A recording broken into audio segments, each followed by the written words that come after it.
أشهد أن لا إله إلا الله وحده لا شريك له وأشهد أن محمدا عبده ورسوله أما بعد اللهم صل على محمد وعلى آل محمد كما صليت على إبراهيم وعلى آل إبراهيم إنك حميد مجيد اللهم بارك على محمد وعلى آل محمد كما باركت على إبراهيم وعلى آل إبراهيم إنك حميد مجيد. அஸ்ஸலாமு அலைக்கும் வரஹ்மத்துல்லாஹி வபரகாத்துஹு. கடந்த வாரம் உமையா கலாபத்தின் 8வது கலீஃபாவாக பொறுப்பேற்ற உமர் பின் அப்துல் அஜீஸ் அவர்களின் இறுதி நாட்களில் நடந்த சில முக்கிய நிகழ்வுகளை நாம மிக சுருக்கமாக பார்த்தோம். இன்ஷா அல்லாஹ் இன்றைக்கு 9வது கலீஃபாவாக பொறுப்பேற்ற யசீத் பின் அப்துல் மலிக்கின் ஆட்சிகால நிகழ்வுகளை நாம மிக சுருக்கமாக தெரிந்து கொள்ளலாம். 7வது கலீஃபாவாக இருந்த சுலைமான் பின் அப்துல் மலிக்கின் இறுதி விருப்ப ஆவணத்தின்படி 8வது கலீஃபாவாக இருந்த உமர் பின் அப்துல் அஜீஸ் அவர்களின் மரணத்திற்கு பின் இப்பொழுது 9வது கலீஃபாவாக யசீத் பின் அப்துல் மலிக் பொறுப்பேற்கிறார். இவர் உமர் பின் அப்துல் அஜீஸின் வழிமுறைகளை 40 நாட்கள் வரை பின்பற்றினார். பிறகு உமரை விடவும் என் நாட்டம் அல்லாஹ்வின் மீதுதான் என்று கூறினார். இந்த நேரத்தில் தான் உமையாக்கள் கலீஃபா உமர் அவர்கள் காலத்திற்கு முன்பு இருந்த தங்களுக்கு சாதகமான நிலையை கொண்டு வர யசீத் பின் அப்துல் மலிக்கிடம் பல ஆசை வார்த்தைகளை கூறி அதற்கான முயற்சிகளை செய்கிறாங்க. ஆரம்பத்தில் யசீத் மறிக்கிறார். பிறகு உமையாக்களின் அடுத்தடுத்த முயற்சியிலேயே யசீத் தடம் புரள ஆரம்பிக்கிறார். ஒரு கட்டத்தில் நரைத்த தாடியுடைய 40 பேர் அரண்மனைக்கு வந்து யசீதிடம் கலீஃபாவாக இருப்பவர்கள் அல்லாஹ்வின் கேள்வி கணக்குகளுக்கு அப்பாற்பட்டவர்கள் என்றும் அவர்களுக்கு நரக தண்டனை வழங்கப்படாது என்றும் கூறுகிறார்கள். உமையாக்களின் இந்த முயற்சி அவர்களுக்கு உடனடியாக வெற்றியை கொடுத்தது. கலீஃபா முஆவியா பின் அபு சுஃபியானின் மகன் யசீது போல இந்த யசீத் பின் அப்துல் மலிக்கும் திராட்சை மது அருந்தவும் போதைப் பொருட்களை பயன்படுத்துவதுமான இழிநிலைக்கு ஆளார்கள். திராட்சை மதுவையும் பாடலையும் இசை கருவிகள் மீட்டுவதையும் வெளிப்படையாக செய்து வந்த முதல் கலீஃபா இவர்தான் என்று வரலாற்றில் பதிவு செய்யப்பட்டிருக்கிறது. இப்பொழுது உமையாக்களுக்கு சாதகமான எல்லா வாய்ப்புகளும் கிடைக்க ஆரம்பிக்கிறது. எந்த அளவுக்கு என்றால் நீதிக்கு புறம்பாக நிலங்களையும் சொத்துக்களையும் அபகரிப்பதில் இருந்து தொடங்கி கலீஃபாவின் அரசவையில் உத்தரவு பிறப்பிக்கும் நிலை வரையிலும் உமையாக்களின் செல்வாக்கு மிகுந்திருந்தது. உமர் பின் அப்துல் அஜீஸ் அவர்களின் மரணத்திற்கு பிறகு உமையா கலாபத்தின் வீழ்ச்சி ஆரம்பமாகிறது. உமையா கலாபத்தின் இந்த வீழ்ச்சி அப்பாசியர்களுக்கும் ஹாஷிம் வம்சத்தினருக்கும் சாதகமான ஒரு வாய்ப்பாக அமைகிறது. இப்பொழுது கலீஃபா யசீத் பின் அப்துல் மலிக்கின் ஆட்சி காலத்தில் நடந்த சில முக்கிய நிகழ்வுகளை மட்டும் நாம மிக சுருக்கமாக பார்க்கலாம். முதலாவதாக ஒரு நிகழ்வு, ஹஜ்ஜாஜ் பின் யூசுப் ஈராக் பகுதியின் ஆளுநராக இருந்த காலகட்டத்தில் அவருடைய சகோதரர் முகமது பின் யூசுப் யமன் பகுதியின் ஆளுநராக இருந்தார். அவர் யமன் வாசிகள் மீது வரம்புக்கு மீறிய ஒரு புதிய வரியை விதித்தார். உமர் பின் அப்துல் அஜீஸ் அவர்களின் ஆட்சி காலத்தில் அந்த புதிய வரியை 10ல் ஒரு பகுதியாக குறைத்து இதைவிட ஒரு திர்கம் கூட அதிகமாக பெறக்கூடாது என்ற உத்தரவும் இட்டார் உமர் அவர்கள்.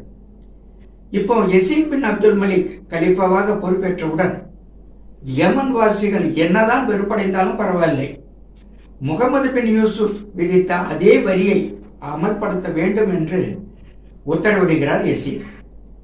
இதுபோல அடுத்து நடந்த ஒரு நிகழ்வு,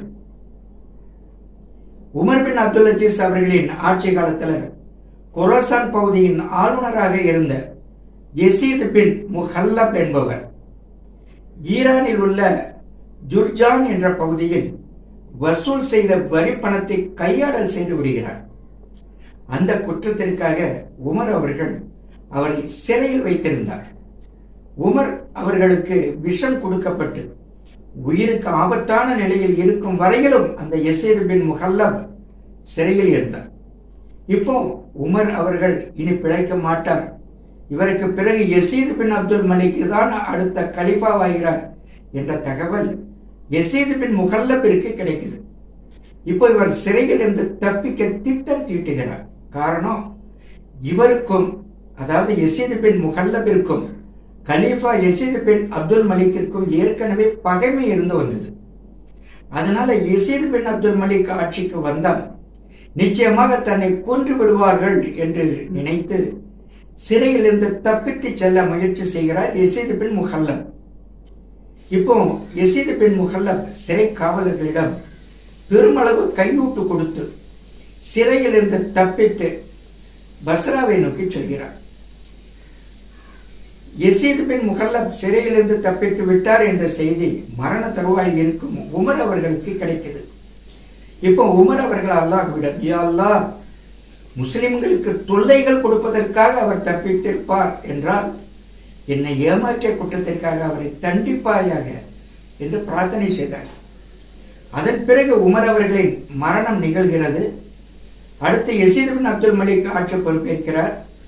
கலிஃபாவாக பொறுப்பேற்ற யசீத் பஸ்ராவின் ஆளுநராக அதீப் பின் அர்தாத் என்பவரிடம் யசீத் பின் முகல்லப் தப்பித்ததை குறித்து விளக்கிவிட்டு அவரது குடும்பத்தினரை உடனடியாக கைது செய்யும்படி உத்தரவிடுகிறார் கலீஃபா யசீத். அதன்படி ஆளுநர் அதீயும் யசீத் பின் முகல்லபின் 2 மகன்களை கைது செய்கிறார்.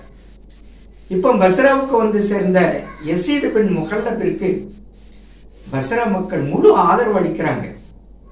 அதன் பிறகு யசீத் ஆளுநர் அதீப் பின் அர்தாத்தை விரட்டிவிட்டு பஸ்ராவை கைப்பற்றி அதை தன்னுடைய தனி அரசாக ஆக்கிக் கொள்கிறார்.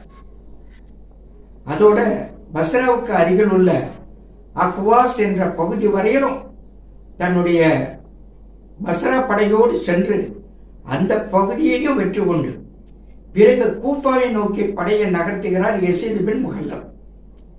இந்த தகவலை தன் ஒற்றர்கள் மூலம் அறிந்து கொண்ட கலீஃபா யசீத் பின் அப்துல் மலிக் தனது சகோதரர் மஸ்லமா பின் அப்துல் மலிக் தலைமையில ஒரு பெரும் படையை அனுப்பி வைக்கிறார் யசீத். இப்போ கலீஃபா யசீத் பின் அப்துல் மலிக்கின் படையும் யசீத் பின் முகல்லபின் படையும் நேருக்கு நேர் மோதுகின்றன. இறுதியில் யசீத் பின் முகல்லப் கொல்லப்படுகிறார். மஸ்லமா தலைமையிலான கலீஃபாவின் படை வெற்றி அடைகிறது. இந்த போருக்கு பிறகு பஸ்ராவை மீட்டெடுத்த கலீஃபா யசீத் ஈராக் பகுதி முழுவதற்கும் மஸ்லமா பின் அப்துல் மலிக் ஆளுநராக நியமிக்கிறார். இப்போ அடுத்து நடந்த ஒரு நிகழ்வை பார்க்கலாம். கலீஃபா உமர் பின் அப்துல் அஜீஸின் ஆட்சி காலத்துல மதினா பகுதியின் ஆளுநராக அப்துல் ரஹ்மான் பின் லஹாக் என்பவர் இருந்தார். இவர் 3 ஆண்டுகள் பொறுப்பில் இருந்தார். இவர் ஒரு சமயத்துல மதினாவில் இருந்த ஹுசைன் ரலியல்லாஹு அன்ஹு அவர்களின் பேத்தியை மனம் முடிக்க விரும்புகிறார். அதாவது பாத்திமா பின் ஹுசைன் ரலியல்லாஹு அன்ஹா அவர்களின் மகனின் மகளை மனம் முடிக்க விரும்புகிறார். தன்னுடைய விருப்பத்தை பாத்திமா பின் ஹுசைன் ரலியல்லாஹு அன்ஹா அவர்களுக்கு தன் தூதுவர் மூலம் தெரிவிக்கிறார் ஆளுநர் அப்துல் ரஹ்மான். இதை ஏற்க மறுக்கிறார் பாத்திமா பின் ஹுசைன் ரலியல்லாஹு அன்ஹா அவர்கள். அதனால் ஆவேசமடைந்த ஆளுநர் அப்துல் ரஹ்மான் பாத்திமாவின் மகன் மீது மது அருந்துவதாக குற்றம் சுமத்தி அவருக்கு கசையடி வழங்கப் போவதாக பயமுறுத்தினார் ஆளுநர் அப்துல் ரஹ்மான். இப்போ பாத்திமா அவர்கள் இந்த செய்தியை கலீஃபா யசீத் பின் அப்துல் மலிக்கிடம் முறையிடுகிறார். இதனால் கோபமடைந்த கலீஃபா யசீத் அப்துல் வாஹித் பின் அப்துல்லா கஸ்ரி என்பவரை மதினாவின் ஆளுநராக நியமிக்கிறார். கலீஃபா யசீத் புதிய ஆளுநர் உடனடியாக மதினா சென்று அப்துல் ரஹ்மானை பதவி நீக்கம் செய்துவிட்டு அவரிடமிருந்த 40,000 தீனார் அபராத தொகையை வசூலிக்க வேண்டும் என்றும் டெமாஸ்கஸில் ஓய்வில் இருக்கும் தனக்கு கேட்கும் அளவுக்கு அவரை சித்திரவதை செய்ய வேண்டும் என்றும் கட்டளையிடுகிறார் கலீஃபா யசீத். அதன்படியே அப்துல் வாஹித் மதினா சென்று அப்துல் ரஹ்மானை பதவி நீக்கம் செய்துவிட்டு தான் ஆளுநர் பொறுப்பேற்ற பிறகு அவரை சித்திரவதை செய்ய ஆரம்பிக்கிறார் அப்துல் வாஹித். அப்துல் ரஹ்மான் ஆட்சியில் மதினாவாசிகளும் மகிழ்ச்சியாக இல்லை. இப்போ அப்துல் வாஹித்தின் ஆட்சியில் மக்கள் மகிழ்ச்சியாக இருக்கிறார்கள். அப்துல் வாஹிதும் சிறப்பான முறையில் ஆட்சி செய்தார். இவருக்கு ஆலோசகராக இப்னு உமர் என்று அழைக்கப்படும் அப்துல்லா இப்னு உமர் ரலியல்லாஹு அவர்களின் மகன்களான காசிம், சலீம் ஆகிய இருவரும் இருந்தார்கள். இந்த நிகழ்வு நடந்தது ஹிஜ்ரி 104ஆம் ஆண்டில் ஷவ்வால் மாதம். இந்த நிகழ்வுகளை தவிர கலிஃபா யஸீத் பின் அப்துல் மலிக்கின் ஆட்சி காலத்தில் குறிப்பிட்டு சொல்லும்படியான நிகழ்வுகள் என்று எதுவும் வரலாற்றில் பதிவு செய்யப்படவில்லை. யஸீத் பின் அப்துல் மலிக் தனக்கு பிறகு அடுத்த கலிஃபாவாக தன்னுடைய சகோதரர் ஹிஷாம் பின் அப்துல் மலிக்கையும் அவருக்கு பிறகு தன்னுடைய மகன் வலீத் பின் யஸீதையும் கலிஃபாவாக நியமிக்க முறைப்படி ஏற்பாடு செய்து விடுகிறார். இவ்வாறாக 4 ஆண்டுகள் 1 மாதம் ஆட்சி செய்த யஸீத் பின் அப்துல் மலிக் தன்னுடைய 38வது வயது ஹிஜ்ரி 105ஆம் ஆண்டு ஷாபான் மாதம் 25ஆம் நாள், அதாவது கிபி 724ஆம் ஆண்டு ஜனவரி மாதம் 27ஆம் தேதி அன்று வஃபாத்தானார். இவரது இறப்பிற்கான காரணம் எதுவும் வரலாற்றில் பதிவு செய்யப்படவில்லை. அவரது இறுதி விருப்ப ஆவணத்தின்படி ஹிஷாம் பின் அப்துல் மலிக் அடுத்த கலிஃபாவாக ஆட்சி பொறுப்பேற்கிறார்.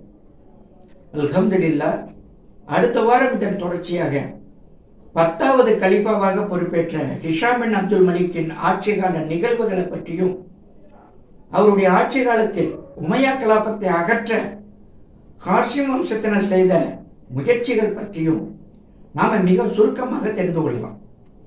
இப்பொழுது நாம் எதை கேட்டோமோ அதை புரிந்து கொண்டு அதை நினைவில் வைத்துக் கொள்ளும் சக்தியை வல்ல ரஹ்மான் நமக்கு தந்தருள் புரிவானாக. அஸ்ஸலாமு அலைக்கும் வரஹ்மத்துல்லாஹி வபரகாத்துஹு.